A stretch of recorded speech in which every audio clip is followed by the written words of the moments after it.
তবলিগের কাজটা এই জন্যই, তবলিগের কাজ তো 6 নম্বরের মধ্যে মেহনত করে আমাদের অন্তরে যাতে দ্বীনের আগ্রহ, দ্বীনের ইলমের আগ্রহ, ওলামাদের সম্মান, ওলামাদের প্রয়োজন আমাদের অন্তরের মধ্যে পয়দা হয়। কিন্তু তা না হয়ে যদি বিপরীত জিনিস হয়, তাইলে বুঝতে হবে আমরা এতদিন তবলিগই করি নাই। মৌলানা ইলিয়াস রহমতুল্লাহ আলী যে তবলিগ শুরু করেছিলেন সেই তবলিগ আমি করিই নাই, আমি অন্য কিছু করছি। কি করছি এটা আল্লাহর কাছে দিতে পারি।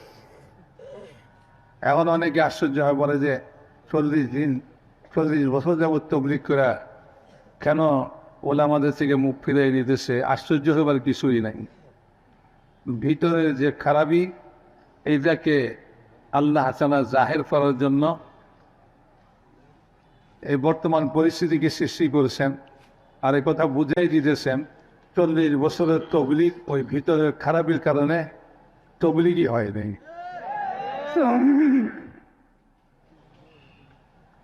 উদাহরণটা কঠিন হয়ে যাবে, তবুও বলি। ইবলিসের উপাধি ছিল মুআল্লিমুল মালায়েকা। আসমান জমিনে এক বিগত জায়গা নাই যেখানে ইবলিস সিজদা করে নাই।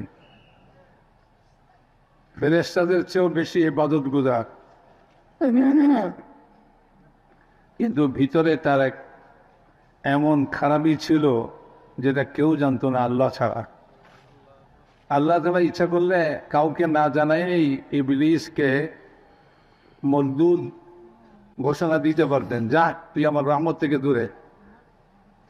কিন্তু না, আল্লাহ তাআলা সকলকে ভিতরে জিনিসটা দেখায়া তারপরে এই ঘোষণা দিবেন। সেজন্য আদমকে সৃষ্টি করছে। আদমকে সৃষ্টি করে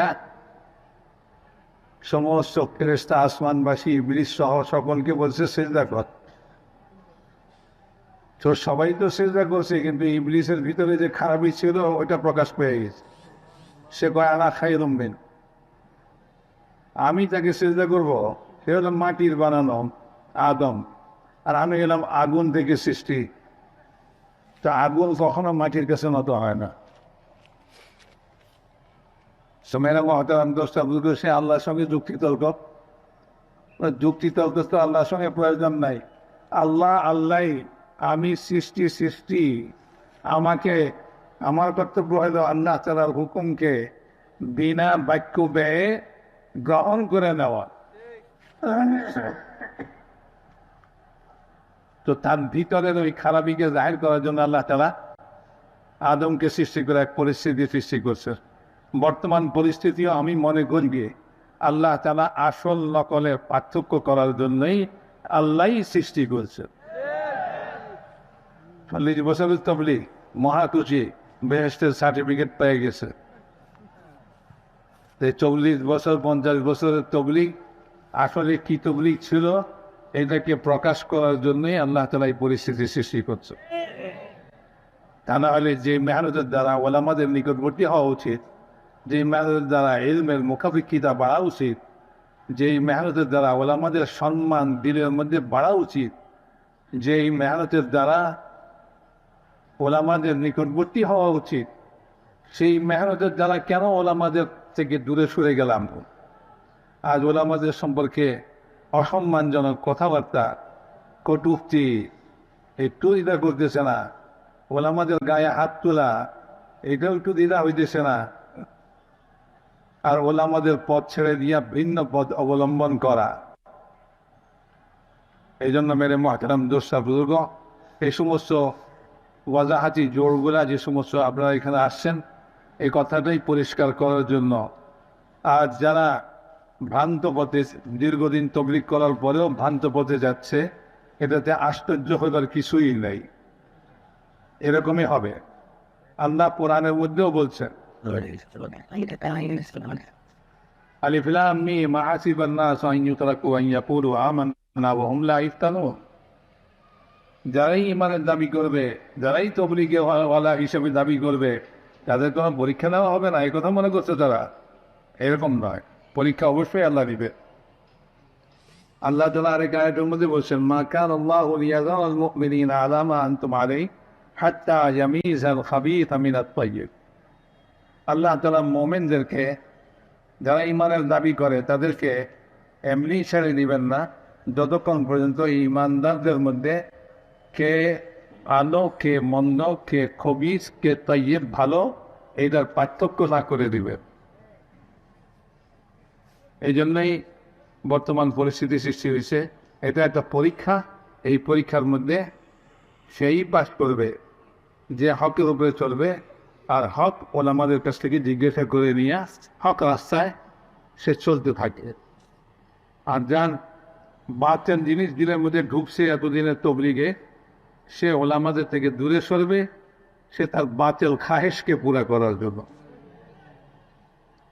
আল্লাহ তাআলা আমাদের সকলকে হেফাজত কর।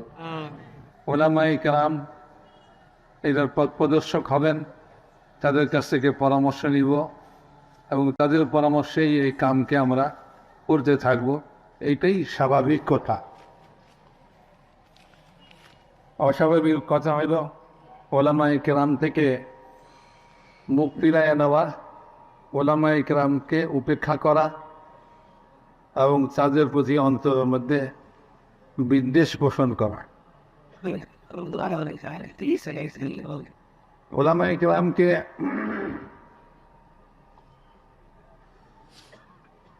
সম্মান না করা হাদিসের মধ্যে বড় ওয়াইদ আছে। রাসূল পাক সাল্লাল্লাহু আলাইহি ওয়াসাল্লাম ইরশাদ করেছেন, যারা আমার ওলামাদেরকে সম্মান করে না তারা আমার উম্মতের উম্মতভুক্ত না।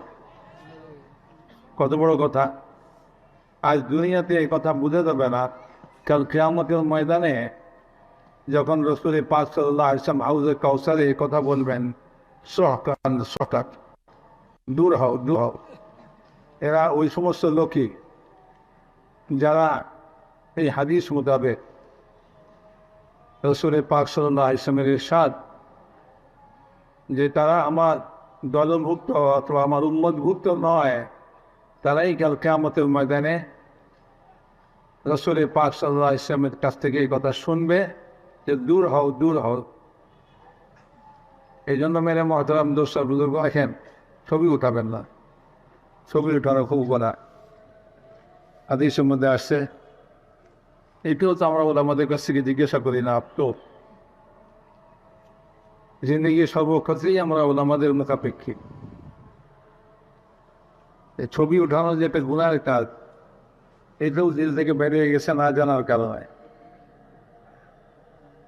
এই উম্মতের মধ্যে, এই শরীয়তের মধ্যে ছবি উঠানো, প্রাণীর ছবি উঠানো হারাম করে দেওয়া হয়েছে।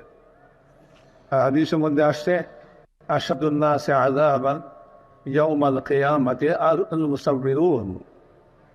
যারা ছবি উঠায় কিয়ামতের দিন তাদের কঠিন আযাব হবে। কিয়ামতের দিন এমনিই কঠিন, তারপরে যদি আরো কঠিন আযাব হয় তাহলে যে কি দশা হবে আল্লাহই জানে।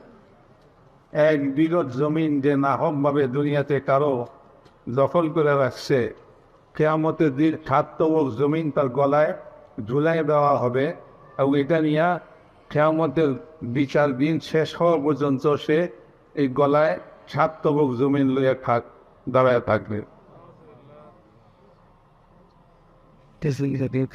কত কঠিন হবে কিয়ামতের দিন! কত দিনের?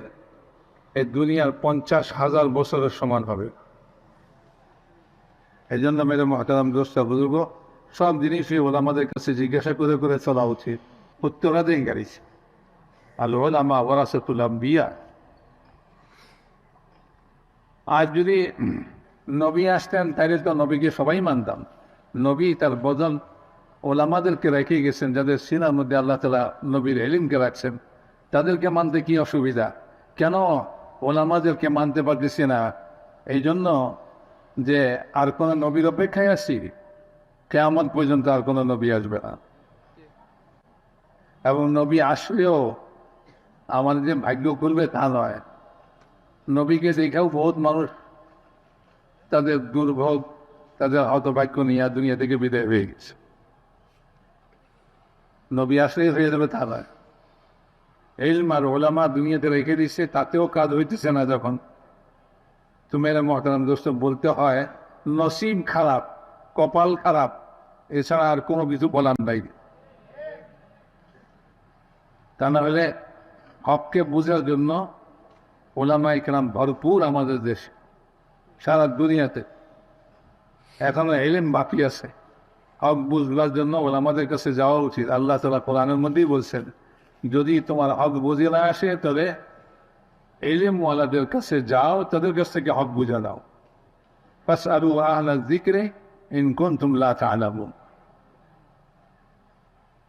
এই জন্য ইনশাআল্লাহ আমরা ওলামাদের সঙ্গে থাকবো। ঠিক আছে ভাই? ইনশাআল্লাহ ওলামারা আমাদের রাহবার হবেন, ওলামাদের পিছে পিছে চলবো, ওলামাদের পরামর্শ অনুযায়ী ভুল সঠিক বেঠিক এই দুইটার পার্থক্য কখনই করা যাবে। এছাড়া সঠিক বেঠিক পার্থক্য করার কোনো উপায় নেই। ওই যে বললেন, সবার মুখে দাঁড়িয়ে আছে, সবার মাথায় টুপি আছে, সবার গায়ে জুব্বা আছে, ঠিক বেঠিক বোঝার কোনো কায়দা নাই। ওই ইলমের আলোকেই ওলামাদের মাধ্যমেই এই হক না হককে বুঝতে হবে। আর এই হককে নিয়ে আল্লাহর দরবারে হাজির হইতে হবে প্রত্যেককে। হক না জানার না পাওয়ার কোনো ওজোর কিয়ামতের দিন চলবে না। যে আমি বুঝি নেই, কেউ কেউ বলে আমি এই দলেও নেই সেই দলেও নেই, আমি মধ্যেখানে আছি। আরে হক আর বাতিলের মধ্যেখানে কোনো রাস্তা আছে নাকি? সত্য মিথ্যার মাঝখানে কোনো কিছু আছে নাকি? মাঝখানে কিছুই নাই। তো মাঝখানের পথ কোথায় পেলাম? হয় হকের পথে চলবে, আর না হলে বাতিলের পথে চলবে। আল্লাহ আমাদের সকলকে হেফাজত করেন। তো ইনশাআল্লাহ আমরা সবাই ওলামাদের তত্ত্বাবধানে এই তবলিগের মেহনত করবো, যেরকম মাওলানা ইলিয়াস সাহেব রাহমাতুল্লাহির জামানা থেকে চলে আসছে। ঠিক আছে ভাই? ইনশাআল্লাহ আল্লাহ তাআলা কবুল ফরমান।